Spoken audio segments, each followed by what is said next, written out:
Hello, Gareth here from Tech Radar, bringing you the big iPhone 10 review. Now this is one of 2017's hottest handsets, but as we know, this is a very expensive phone with some great features. So let's dive in and see what it's all about. So the big thing with this phone is the price, and yes, it is expensive. It starts at £1,000 for the 64GB version, adding a couple of hundred on top of that for the 256GB variant. That's very expensive, and you're going to have to be a huge iPhone fan with a fair amount of disposable income to want to afford that. But the good news is you can buy it now. Well, sort of. I mean, it's very difficult to get hold of the iPhone 10 at the moment, simply because availability is very low. That's possibly to do with the true depth camera on the front of the phone being difficult to make, but whatever the reason, right now it's very difficult to get an iPhone 10. However, for that money, you're getting a lot of key features. For instance, the stainless steel band feels premium in the hand, you've got wireless charging, one of the best screens in the industry, a great camera, and of course, Face ID, which is a whole new way of unlocking your phone and is pretty cool. So in terms of the dimensions of the iPhone 10, this is a little bit different from the previous iPhones. It's both thinner and shorter than the iPhone 8 Plus, and that means a different iPhone design altogether. It's a very narrow device, so if you're typing on the keyboard, you are going to find you a little bit more compact. It is something that you'll need to get used to, but you will do it over time and probably pretty quickly. In terms of the way Apple has made this phone, this is a glass and steel mix. It basically feels much more premium in the hand, that glass on the back allowing for wireless charging,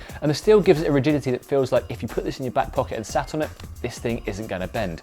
Now, the durability, however, isn't as good as we'd like it to be. The phone itself doesn't seem to be wanting to crack or anything like that, but the steel rim is showing some scuffs already, and that doesn't seem right for a phone that costs this much money. So if you're going to buy this phone, you're going to have to chuck it in a case. There's only one port on this phone, as we know, that's the Lightning connector, because Apple has ditched the headphone jack. However, in the hand, this does feel like an absolutely premium phone.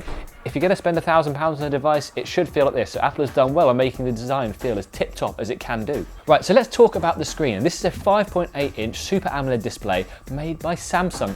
Samsung? That's Apple's big competitor, I hear you say. But Apple was the one that tuned this display to make it exactly as it wants, and it really shows. It's just been dubbed the best display in the world because of the viewing angles, the colour reproduction, just the sheer quality of the pixels and the way it looks means that this does feel like an absolutely premium display. It's like nothing we've ever seen on an iPhone before, and it's not only more efficient, but more rich, the colour reproduction is better, and the contrast ratios are improved. Essentially, we wish Apple had done this a long time ago, but at least it's here now. The only slight difference between this and, say, a Galaxy Note 8 is that the iPhone 10 doesn't have as many pixels per inch. That means that the density maybe isn't as sharp, but you really can't notice it in side-by-side comparisons.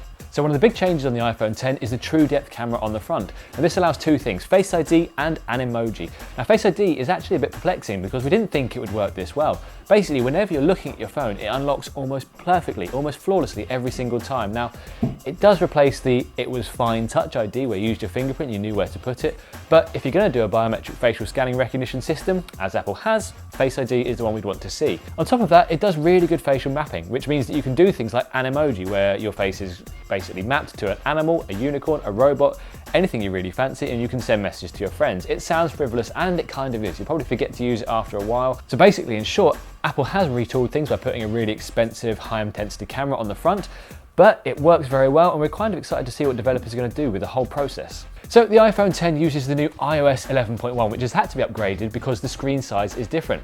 Now, instead of having the control center at the bottom, for instance, it now comes down from the top. So on one side of the notch, you've got control center, on the other, you've got notifications. Now, this actually works quite well. Before, when you had the control center at the bottom, swiping up from the bottom and doing things at the top, it didn't quite make as much sense, but having them left and right, and that does really work. However, in landscape mode, we do find a problem. So if you're swiping down from the top, generally the whole thing will be the notification bar, but right in the corner, you've got control center, and that feels like something we'd actually use a little bit more. It would be nicer if Apple had gone half and half, and we could have used that same system both ways. Now, any iPhone user, or pretty much any smartphone user in the world, knows that Apple is very good at multimedia, and it's upgraded things again with the iPhone 10. As you mentioned, that OLED screen is one of the best on the market, so watching films is always going to be a pleasant experience. But now we've got HDR mode as well to make films look that little bit more poppy. Now, the only thing that confuses us about HDR is it's just not as easy to see. You are very aware that this is a better image. It's richer, it's got more detail, and the quality of the color is better. The brightness sections are really good and they're very clear, but overall, it's just harder to see things in shadow. So if something's in a darker scene, the background is a little bit harder to test. If someone's got a shadow on their face, you can't quite see the whole thing. And that's not apparent when you've got an LCD and just a standard definition video. So that's something you're going to have to get used to, but you are very aware, as I said, this is an overall better image quality. Now the other side of multimedia is of course audio, and Apple has done very well here again. Yes, you haven't got a headphone jack on the phone, and yes, you've got to use adapted dongle if you've not got a pair of lightning headphones or Bluetooth ones, but that aside, again, the audio is very good quality, so you're getting a lot of richness in sound, plus you've got these dual speakers above and below the display, and they're pretty good. So you've got the earpiece at the top, which is front facing, far straight towards you, but the second one is at the bottom and it fires outwards, so it's very easy to cover with your hands if you're gaming, for instance, or watching a film, and you kind of have to get used to this cupping action. But if you're just leaving on the phone down on the side and you want to use it instead of a Bluetooth speaker, for instance, it's very rich. The sound is very powerful, very punchy. It's a little bit on the tinny side, but for speakers coming out of a phone, it's very impressive. Now, if you're going to fill your phone with media or take 4K video, then you're probably going to want to go for the 256GB version of this phone, because 64 gigs sounds like a lot, but as you said, if you're going to take 4K video and lots of it, that's going to fill up quickly. And as we know, this is Apple, so there is no memory expansion, there's no SD card slot, and you've only got 5GB of iCloud storage on board as well, which isn't really enough. And you'll find that if you've got an iPad and an iPhone, you'll quickly run out of backup storage fairly quickly. So you might want to upgrade that, or just go for the larger version to keep things easy. And so one quick note on the power of this phone, and that's because there is so much of it. That A11 Bionic chip inside is one of the most powerful on the market, and as we saw in our Geekbench testing, it absolutely obliterated everything else we saw. Now, you're not going to use that most of the time, but if you are going to do things like image processing, that 4K video for instance, then this is where it really comes into its own, and it is very useful. The byproduct of that, of course, gaming looks superb. We could not find a game that didn't look great on this screen, so if you're going to want something a little bit console-like in terms of quality, the iPhone X is where it's at. So if you're an iPhone fan, you've owned iPhones before, you'll know one thing: the battery life is never very good. In recent years, it's got a little bit better, almost to the point of acceptable, but with the iPhone X and spending so much money, you want that little bit more, and the good news is you get it. A little bit more, and you'll basically get to the end of most days without having to reach for a charger. That's not the best in the world, and given how much money you're expected to pay, there are better options on the market, but if you are going to have an iPhone, this is the one to go for. And that's partly due to the fact that the A11 Bionic chip inside is that much more efficient. The OLED display as well, it doesn't take as much power. Now that OLED display efficiency was borne out in our test. Usually the iPhones will drop, say, 23-24% from 100% charge when we run our battery test.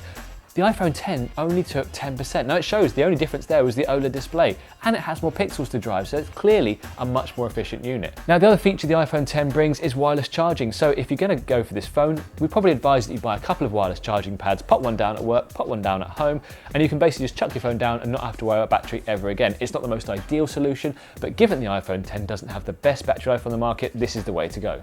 So the camera on the iPhone X, what do we think? It's pretty good, actually. It's one of the best on the market if you look to the DxO market, and generally in testing that bore out. It's not the absolute best. The picture quality wasn't the tip-top we've seen, the Pixel 2 for instance, or the Galaxy S8. Both probably classed it just a little bit above, but generally every scenario we threw at this phone, it performed well.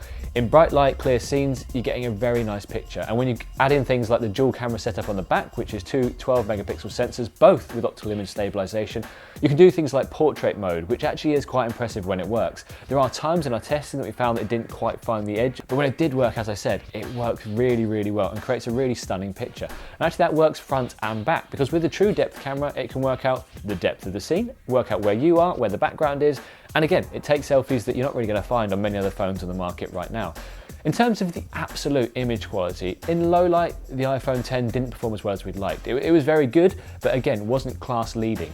But if you're looking for a phone that's going to take some good pictures and do them quickly, the iPhone X is definitely one that's going to manage just that. It just possibly could do with a little tweak up and maybe make more use of that OLED screen to really give some pop to the images. In terms of video, this is where the iPhone leads the way, because you've got 4K video recording at 60 frames per second, you've got slow-mo at full HD. Now these are things that are really quite intensively powerful, and shows that the A11 Bionic chip underneath is really, really capable, and the image signal processing Apple's added in clearly works. So in terms of comparisons to say the iPhone 8 Plus, these cameras are very similar. The iPhone X is a little bit better in low light thanks to having a slightly better second sensor, but both of them have that dual lens setup, and both of them can zoom in with 2x telephoto zoom on the second camera.